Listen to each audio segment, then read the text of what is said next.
Hello, Facebook Live. I'm Dan Rochon, and today I am joined with Ms. Jennifer Young. I'm so excited to have you today, Jennifer.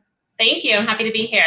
All right, welcome. And so a little bit about Jennifer is somebody that's been in the real estate sales business for a very long time, and she'll share more about that with us.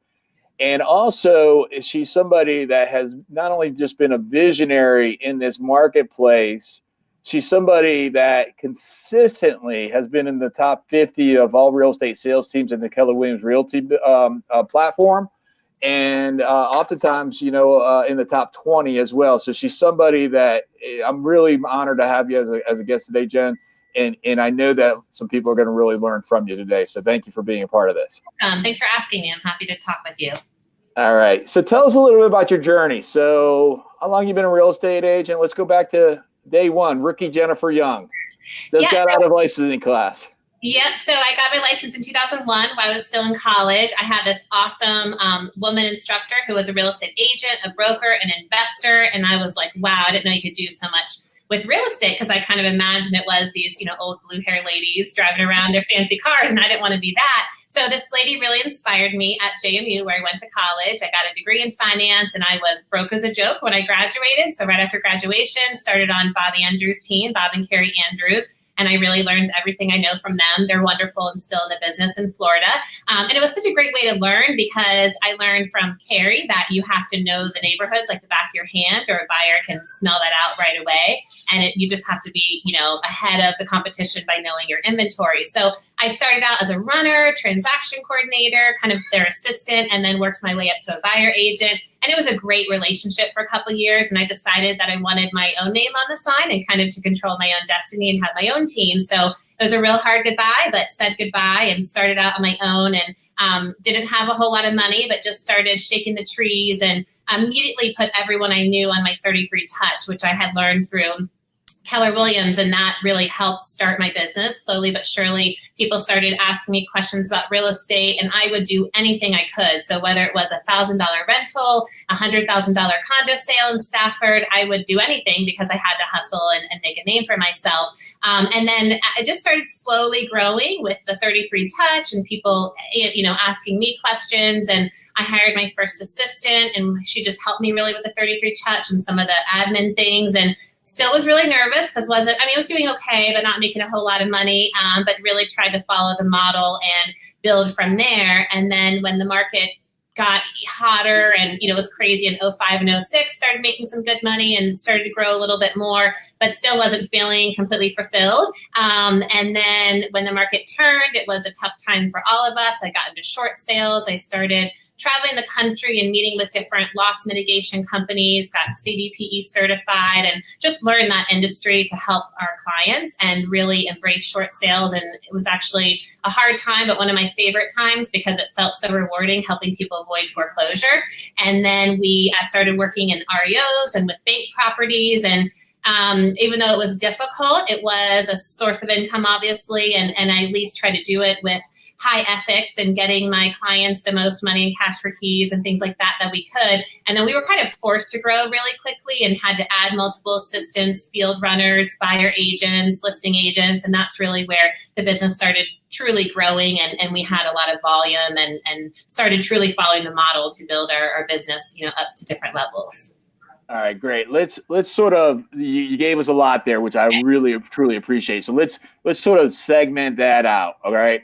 So a couple years as working on a team in Florida, and you were a runner, you were a buyer's agent, you basically hustled and did anything possible. Is that what I understand? Correct. It was in Virginia. I was mentioning they're in Florida now, but it was all in Virginia. Yes. Okay. All right. Great. All right. Thank you for clarifying that. All right. And so then you said, okay, I really want to be able to have a little bit more control for my destiny. And so after a couple of years, you went on your own. Yes. And so tell us, and you mentioned about your 33 touch system. So tell us, what is a 33 touch system for those that aren't familiar with that? Sure. So Keller Williams teaches us through the MRIA book that anyone who's in your sphere of influence, your family, friends, organizations, past clients, should be in your 33 touch. So when they think of real estate, they think of you. And when you're broke, that's about all you can do, because I would Xerox copy articles and, kind of just make up stuff to send out, or do what I can as cheap as possible. But what it taught me was I am who, they think of when they think of real estate. And I think beyond just sending them something, anytime someone reached out and asked a question, I was on it like white on rice and answered their question and tried to follow up. So really tried to do any business I could. And a lot of that was low end back in the day, being, my early 20s and not having a lot of high end stuff under my belt, which was fine because it taught me how to work hard. And I think it also built a good client base who then trusted me years later to sell their condo and move up to something bigger. But the 33 touch is huge. And if anyone's listening and is a newer agent or just, new to the industry and doesn't have a lot of money, that's the number one thing you can do is put everyone in a database or CRM, whether that's an Excel spreadsheet or something, like Top Producer, whatever it is, just put your people in there. I'm so surprised how even experienced agents or industry don't have a database or they don't use it. And if you don't use it for anything else, it should at least be for your people, whether it's 50 or 5,000 that trust you. You have to have them in there and touch them periodically.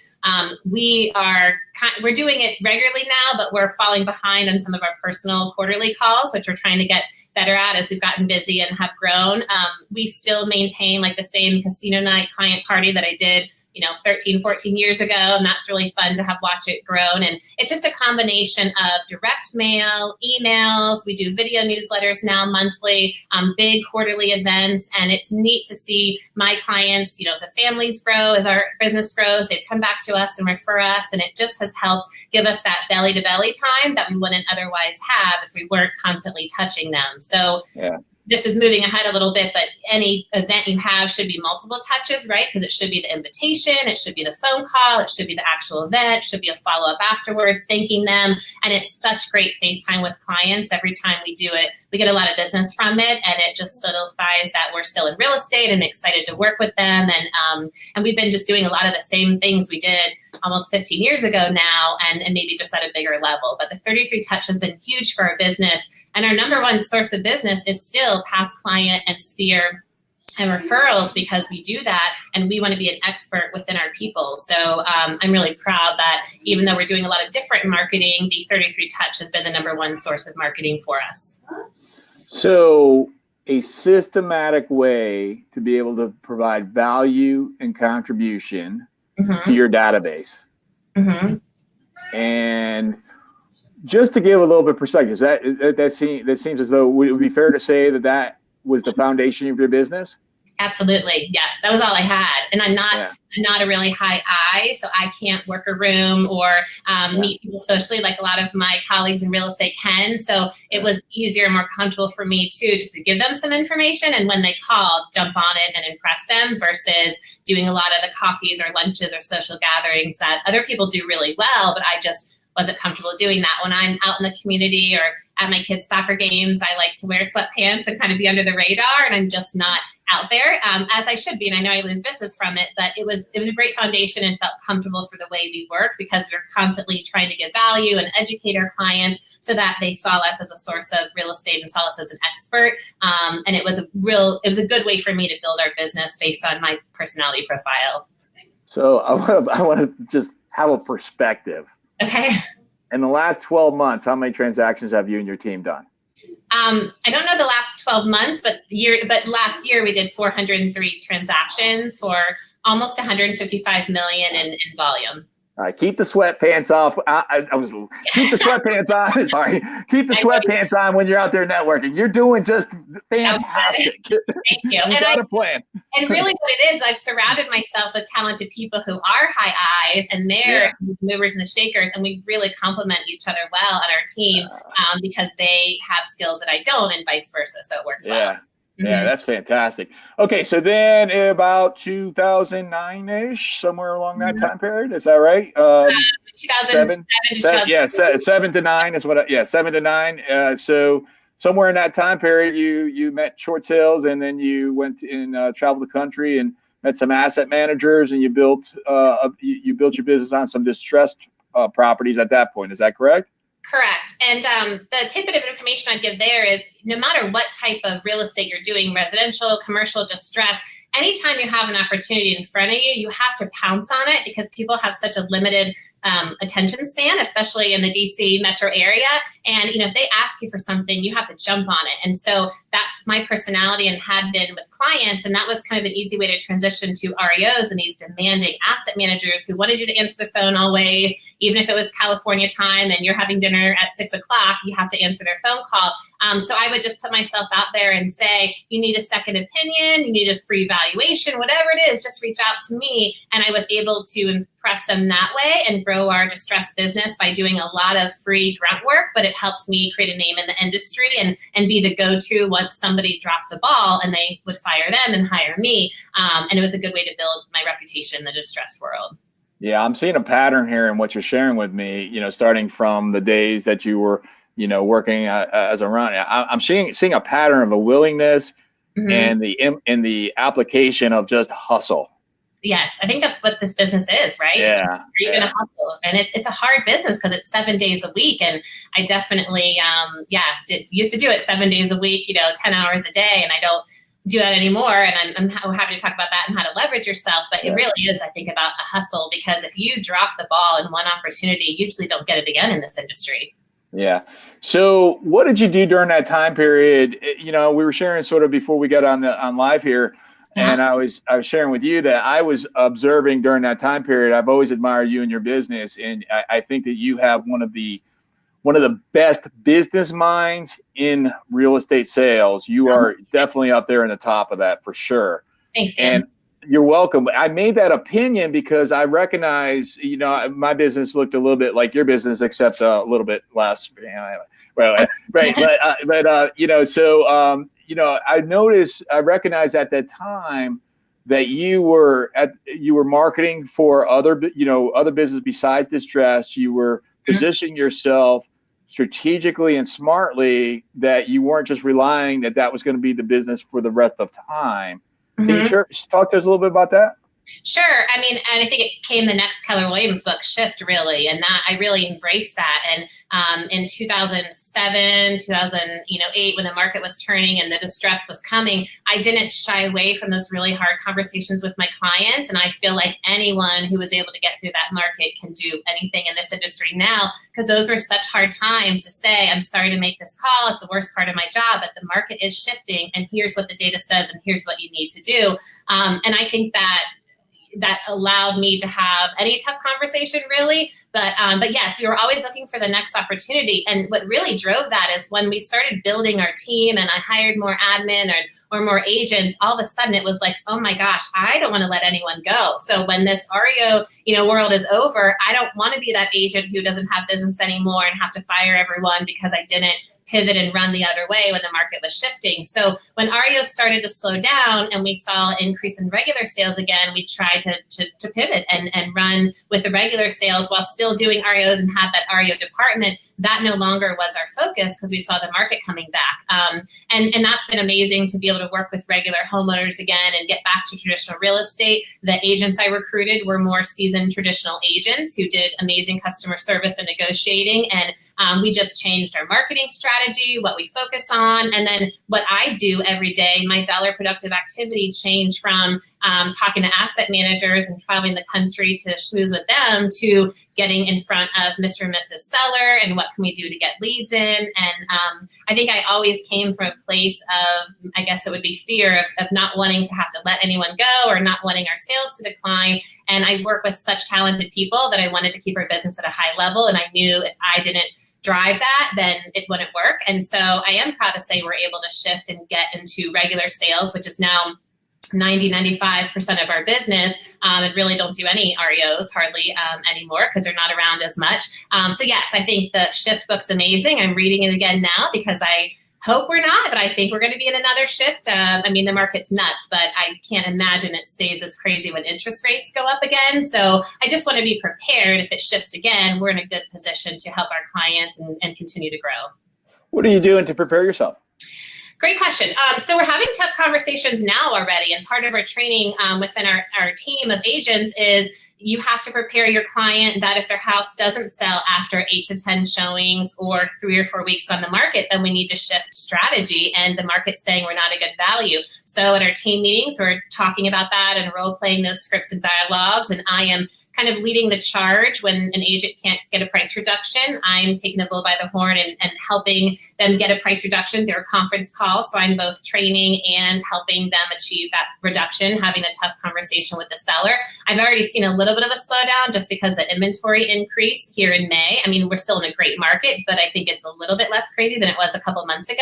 Our marketing hasn't necessarily changed a lot, but the conversations we're having with the sellers and setting the expectation of here's plan B if this price doesn't work and we're on the market 30 days and don't have an offer, here's what we need to do. And then just helping hold my agents accountable to having those tough conversations versus just ducking and hoping an offer comes in, which I think a lot of agents do when it's not good news. We don't want to disappoint anyone, but I think the best agents out there are the ones who first thing in the morning, you get rid of the negative energy, I think, and you make that tough call and just get it off your plate. And then you can move on to the more fun and productive things. But just having those hard conversations and just practicing, how do you price a home in this market compared to the February and March market? How are we setting the expectations? Like, we're already talking to sellers about, well, we may not have had many showings now, but we're not going to sit and wait, because if we're on the market in July, everyone who's going to buy your home that's a profile of a family has already gone on vacation, and we're going to miss the mark. We've got to do something more aggressive now.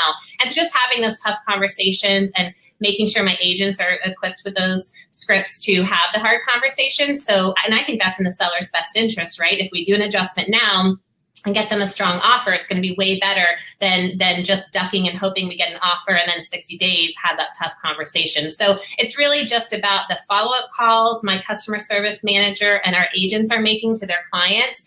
Every 2 weeks our customer service manager talks to our sellers every week. Our agents talk to our sellers every week, but every 2 weeks on our team, we try to do an updated market analysis to the seller and a more detailed full recap, because we know that sellers get pretty anxious every 2 weeks, 4 weeks, and then over that 30-day mark. So we've changed some of the emails that get sent out of just touching base and how we're doing to create a little more urgency and talk about what should be happening if it's not what we need to do. And then just really knowing the market and knowing absorption rates and looking at our inventory increase so we can have the tough conversation with our sellers and get a reduction now versus waiting through the summer. So let's talk about Jennifer Young. Okay. What do you take the most joy out of? My kids. I have 3 boys. They're amazing. I was at a point in my life when I was traveling the country and selling a lot of real estate and working. I'd be at the office at 7 in the morning and sometimes not leave till 7 at night. And it was a grind. And as much as I enjoyed it, it wasn't totally fulfilled. So I got married. I had 3 kids, and I just am so lucky. They're incredible boys, but I'm lucky because I can be with them too. And that's so hard to spend quality time and be present with your kids in this industry. So I always say that I don't make as much money as people think I make because I probably over leverage myself, but I'm okay with that because I have a great quality of life. Right now I'm home by 4 or 5 o'clock every day, and I'm making dinner or sitting with, my family at dinner. And I don't look at my phone generally from 5 to 8 o'clock at bedtime. And then I'll hop back on the computer sometimes in the evening. But it's been nice to grow to a point where it's not about the money for me. I mean, I want to still achieve great numbers and be successful, but it's being able to volunteer at my kids' school tomorrow and being able to do, be at every soccer game and just be present and be a mom, because I used to not be like that when my kids were younger, and I would be working a week, after they were born. And I tell a story, which is probably gross for guys to hear, but the women will appreciate this. I would be breastfeeding in the car, my newborn, go into an appointment, come out of the appointment, breastfeed. And it was chaos. I felt like I had to take everything, I got thrown my way, and I wasn't being a smart businesswoman, and I wasn't taking care of myself, and I wasn't being a great mom to the kids. So after the second one came, I think I really had that aha, and it's been this is the best industry in the world. I think that you can actually create a business and leverage yourself with things you don't enjoy doing, or so that you have the time to do other things. And I take such pride in just being a good mom but being present with them. I'm not on the phone. I'm not texting. I'm not rushing around like I used to and trying to conquer the world, because I have other people to help me with those things. And if I lose a deal, it doesn't kill me like it would have 5 or 6 years ago. Yeah, so that's literally that's really the multitasking there, that description that you gave us. Exactly. So tell us about the organization. The organizational building and the leverage. You say that you may over leverage, yet you're happy with that because you're able to have that life by design, that life that's worth living. That you're able to 5 o'clock to 8 o'clock be with your children and your husband. Mm-hmm. So tell us a little bit more about that, about that leverage. Tell us. Sure. So I have some of the best assistants, I think, in the world. My transaction manager, Jessica, has been with me for 12 years, probably. She's amazing. And your property manager, Tracy, Elizabeth. I mean, I just work with such talented people that I'm so proud of. And, we are really close in our office. So sometimes I'm yelling at them or they're yelling at me, or we're like role playing from across the hall, but it works. And we're all in it to serve our clients at a high level, no matter the price range, which is a big, it's really important to me based on where I came from. A family didn't have much money, and just treating clients really well. And so anyways, our team is about half agents, half admin. We have a transaction manager, Jessica, who focuses mostly on sellers, a transaction manager, Tracy, who focuses on buyers. It used to be all Jessica, and it was just too much for her based on our volume. We have a customer service manager, which we just added last year, thanks to my friend Sarah Reynolds. And we were brainstorming about this, and we're like, our people are so tapped out. We're not, serving them at a high level. And I hired a customer service manager who was my original assistant, and she moved away, and she's amazing. And it's really helped us give our clients A+ service and give us some breathing room as agents. So if we're so busy and can't touch base with our clients on Monday, she's talking to them, and she used to be a nurse in between working for me, and she's just the most amazing caregiver. And that's really helped our business and helped us get some 5-star reviews, which we value. So I have Angie, who's a property manager for our property management clients and the few amount of REOs we still do, and kind of the office manager. Elizabeth leads the ISA team. We have a couple ISAs. We have a couple virtual assistants, a full-time marketing person, a full-time runner, a couple other people I'm forgetting, but those are the key people. Oh, Joel is our CFO. And so I think when I look at my chart compared to the MRA model, I am a little bit more leveraged. But again, if I am volunteering at my kids' school tomorrow, my cell phone's forwarded to my team. They're able to handle it, and it's a win for me. And then our agents, we used to do where that we had listing agents and buyer agents, and it worked for a little bit, but then it stopped working because it was a little disjointed having a listing agent not be able to work with that move up buyer. And so if it's a personality fit, we keep the same agent with that client. And we have a few agents in Maryland, a few in DC, and then mostly in Virginia, where our hub is. And I just work with some awesome agents. There's a couple agents on my team that I say are way better realtors than I ever will be. I'm just a better lead generator and maybe a business person, but they're incredible, and we complement each other so well because I help bring in the business and get through some tough things with some certain clients, but they serve them at a high level, and we work hand in hand, so it's not disjointed to the client, which I think is important as you have a team, whether it's 2 people or 20 people. I mean, they usually do want that single point of contact, but they just want a high level of service. And I think you've got to have that amazing admin support and a great agent on top of it. Oh, and I just remembered I forgot a key person. Kathy Helen is our listing manager, and she's the best in the industry. She actually used to work with Bob and Carrie as well, left to be an agent, and we synced up 4 or 5 years ago. She works remotely, but she's the best out there, and we have clients just rave about them. And what I'm really proud of is what a lot of our reviews now will be for our ops team. I mean, they'll be for the agent, sometimes for me, and they should be, but when they start raving about our transaction manager or customer service manager, that just gives me such pride that they're treating our clients such a high level that they're being recognized in the review, maybe more than the agent is. So how many agents do you have, and how many operations admin do you have? Just to give us... I should know that. It's like 10-ish agents, but we're onboarding a couple more in the next week. And then probably 12 ops people. So that's a bit high, and we're working on how to consolidate a couple of part-time positions, but it works for us. And so, cool. So yeah, low 20s is our team right now. Okay, so I know you have, I know that you're intending to grow, and you're looking for ISAs, inside sales agents. You're looking for agents. Mm-hmm. So if I was an agent, if I was somebody that was a sales-oriented person, what would the opportunity be for me, and who exactly are you looking for, and where's that opportunity? Great question. Thanks for asking. So we are looking for talented, hardworking agents to grow with us. And I think the number one thing is hustle, like you said, and just being a hard worker. If you don't have great customer service skills or willing to just hustle and get the job done no matter the price range, then we don't want to be in business together. And a lot of our agents are successful because they're willing to put the work in no matter the price range. So that's number one, great communication. And I think great problem solving skills is key in our industry. Like we'll often have sellers call us who have equity in their home, but they're behind in their mortgage. And that to me is like all hands on deck. Okay, we need to immediately get your home listed to prevent you, from having the bank take your equity, and just again, being able to kind of shift, pivot, and run in a certain direction in front of a seller and make it happen however that seller needs it to happen, I think is key. So someone who's smart and can do rapid problem solving and be creative and a great communicator and a hard worker, I think from the agent side. ISA, someone who's interested in real estate and great communication skills on the phone and detail-oriented is important, and looking for someone to make outbound calls and field inbound calls as well, because we are growing. And sometimes we don't have enough agents to serve our leads, and sometimes we don't have enough ISAs to convert our leads. So we're looking for both ISAs and OSAs in Maryland, DC, and Virginia right now. And I know that somebody that is that hustler, that is that problem solver, that's a real estate agent, I know the opportunity to work in your organization is a pretty terrific opportunity, because it's some, I don't know.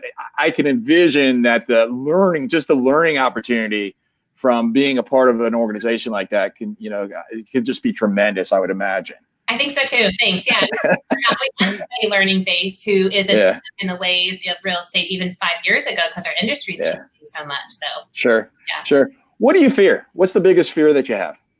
Goodness. Well, sometimes I'll be at a big team event of ours and I'll look around at all my people who I love, and it's a little overwhelming sometimes, being responsible to make sure all my agents meet their income goals, that we are meeting our goals to continue to pay our fair salaries and bonuses. And I don't fear it because I know what needs to happen to accomplish that. But sometimes it's a little overwhelming and daunting. But, I do what I do every day and I know I'm pretty good at it. But then when you get everyone together and you actually look at the number of people, it can be a little overwhelming and scary, but it really drives me to continue to grow and be a strong agent and team leader here.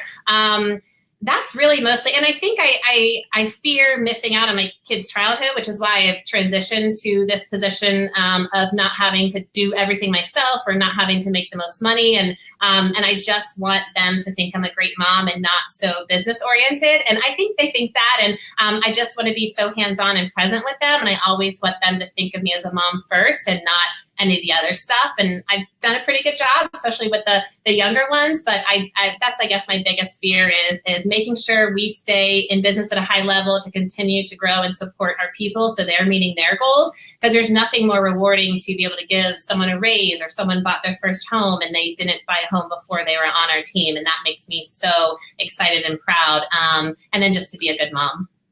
Yeah, mom is and I get it. I mean, if I say what's my most important job, it's dad. It is. And that's awesome that that you have that perspective as a very successful businesswoman. Thanks. That yes, the business is a priority. Yes, the people that I lead is a priority. Mm-hmm. And yes, mom is the first priority. It is. Right. Absolutely. Yeah, that's fantastic. Yeah. All right. So Jennifer, we're getting to the end of our time here. Okay. If I was, say, one of those agents that was looking for an opportunity, if I was that inside sales agent that was, paying attention to the details and wanted to embrace sales at a higher level, how could I get in touch with you? Sure. You can go to our website, jenniferyounghomes.com, and send us an email. You can private message us on social media or call us 703-651-5655. We'd love to talk to you, and it's confidential. And then I guess what I'd want to leave with is, if you are a new agent in the industry or a seasoned agent that's struggling a little bit, Don't make it too complicated and focus on everybody that you know. Do any rental you can, do any low-end deal that you can, because if you work hard and treat people well, it will come back to you. And just get your 33 touch in place, which I think now they call it 36 touch. But in my opinion, if you don't have much money or you're new, don't spend money on Zillow or Realtor.com or any of that stuff right now. Just focus on your people. And as soon as you get an opportunity, have a really quick turnaround time and get them a detailed, comprehensive email followed up by phone calls so you over impress them so that they can't not use you is what I'd recommend. And just start with your people on a 33 touch is the best advice I can give. Thank you so much for that advice. And I wish you much continued success. And thank you again for being a part today. You're welcome. Thanks, Dan. All right. Bye.